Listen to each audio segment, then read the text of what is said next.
പക്ഷെ അതുപോലെ ആ സംഭവിച്ച സമയത്ത് ഭയങ്കര ദയനീയാണ്.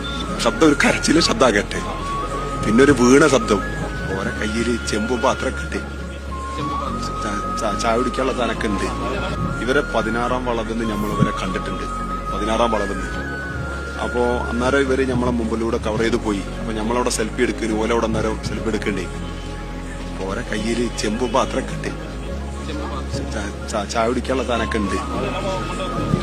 13-ന്നാണ് നമ്മൾ ഈ ശബ്ദം കേൾക്കുന്നത്. അപ്പോ ശബ്ദം ഒരു കരച്ചില് ശബ്ദം കേട്ടെ, പിന്നെ ഒരു വീണ ശബ്ദം. പോയി നോക്കുമ്പത്തിന് വണ്ടി താഴെ കൊക്കയിൽ കിടക്കുകയാണ്. അത് നമ്മൾക്ക് പലർക്കും അല്ലെങ്കിൽ നമ്മൾ ആരും അവരെ കണ്ടിട്ടില്ലായിരിക്കും. പക്ഷെ എല്ലാവരുടെയും മനസ്സിലെന്ന് പറഞ്ഞാൽ അവർ സ്വന്തം ഒരു കുടുംബത്തിലെ ആളെ പോലെ അല്ലെങ്കിൽ ഭയങ്കര ആത്മബന്ധമുള്ളവരാണ്. അതാണ് ഈ പുള്ളിയുടെ മനസ്സിൽ നമുക്ക് വരുന്നത്.